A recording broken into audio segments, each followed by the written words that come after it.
నమస్తే, welcome to our channel. నేను సౌజన్య.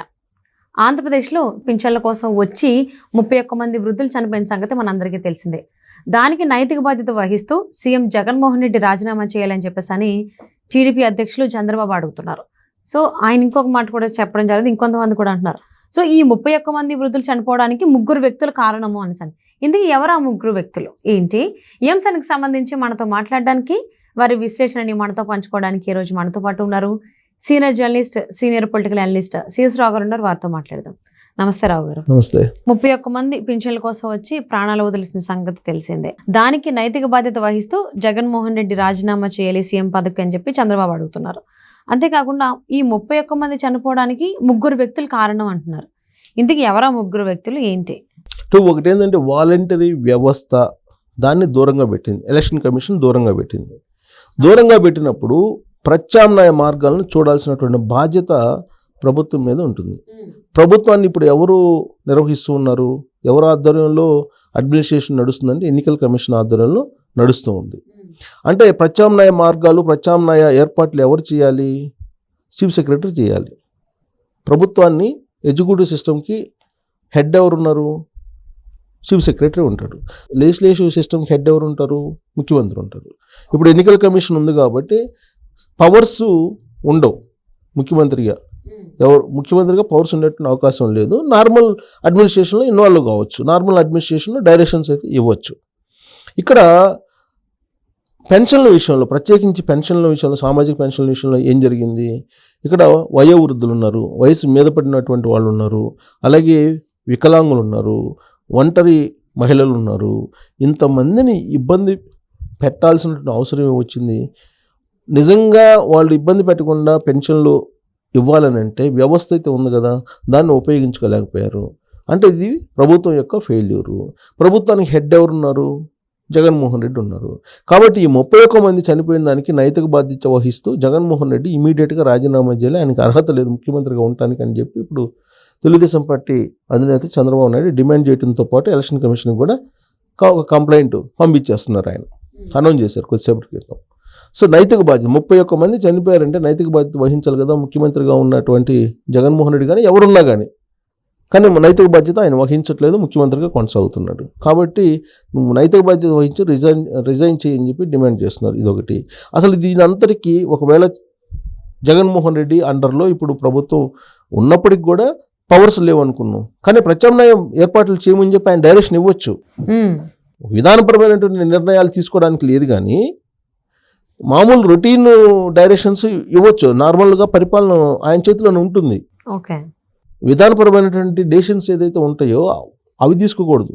అత్యవసర పరిస్థితుల్లో అవి కూడా తీసుకోవచ్చు, కానీ ఇప్పుడు డైరెక్షన్ ఇవ్వకపోవడం అనేది ఒక తప్పు జగన్మోహన్ రెడ్డిది. నెక్స్ట్ తప్పు ఎవరిది? చీఫ్ సెక్రటరీ చూడాలి. చీఫ్ సెక్రటరీ ఏం చూడాలి? ఆయన అండర్లో మొత్తం యంత్రాంగం పనిచేస్తూ ఉంటుంది. ఎన్నికల కమిషన్ డైరెక్షన్ ఇస్తుంటుంది. ఆ డైరెక్షన్ మేరకు చీఫ్ సెక్రటరీ నడపాలి, మొత్తం ప్రభుత్వాన్ని నడపాలి. ఆయనకి ఆల్రెడీ గ్రామ వార్డు సచివాలయానికి సంబంధించినటువంటి సిబ్బంది దాదాపుగా 1,25,000 మంది ఉన్నారు. వీళ్ళు కాకుండా మళ్ళీ పంచాయతీ కార్యదర్శులు ఉన్నారు. ఇంత పెద్ద వ్యవస్థ ఉన్నప్పుడు పెన్షన్లు ఇవ్వడానికి ఒక 50 లేకపోతే 60, 100, 200 ఉంటాయి.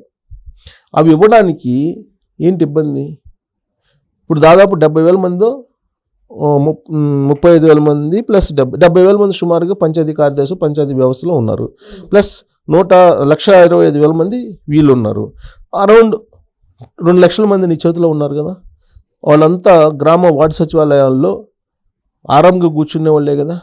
వాళ్ళు చేసే పని ఏంది? ఈ పెన్షన్లు, సామాజిక పెన్షన్లతో పాటు ప్రభుత్వ పథకాలు అందజేయటమే కదా వాళ్ళు చేసే పని.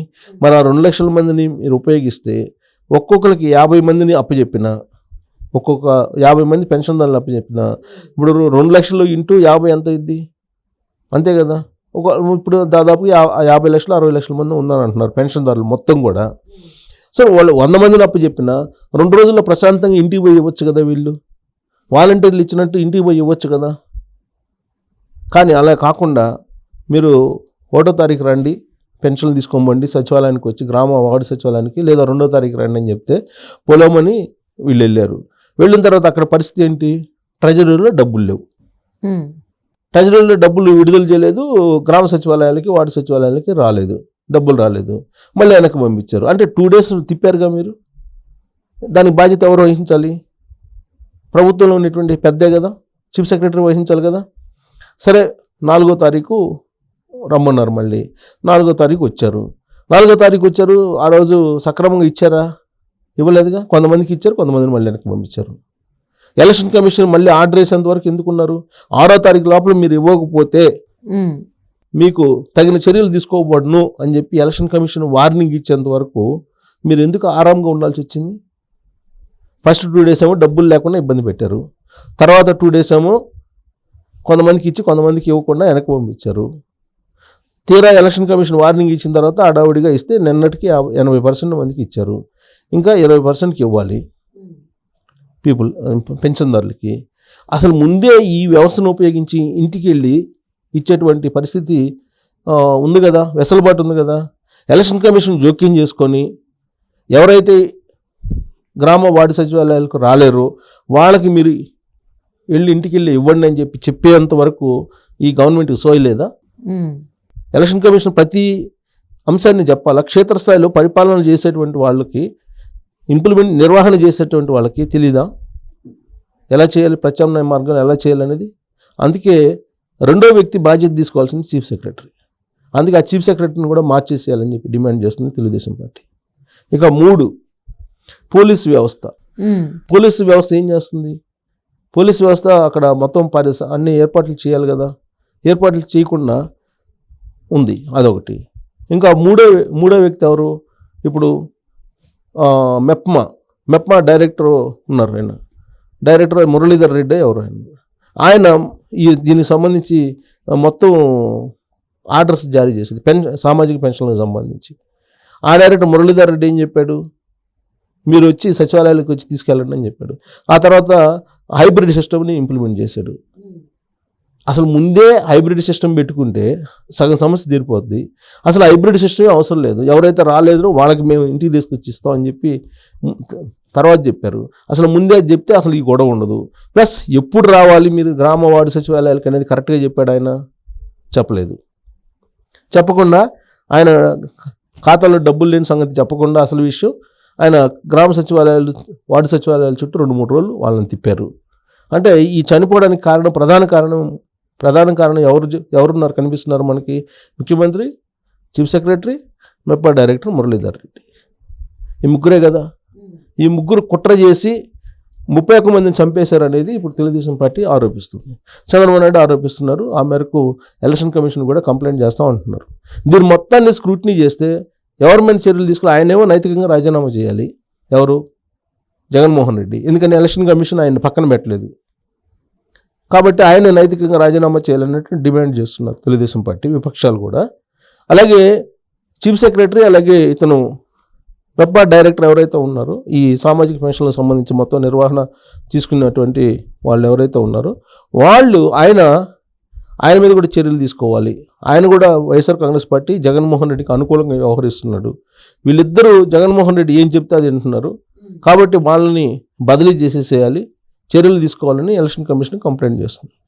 సో కాబట్టి రాజీనామాతో పాటు జగన్మోహన్ రెడ్డి వీళ్ళ మీద చర్యలు తీసుకోవాలి అనేది విపక్షాల యొక్క డిమాండు.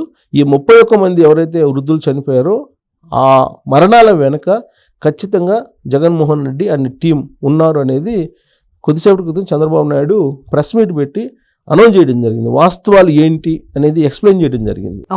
జరిగింది ఇది అని.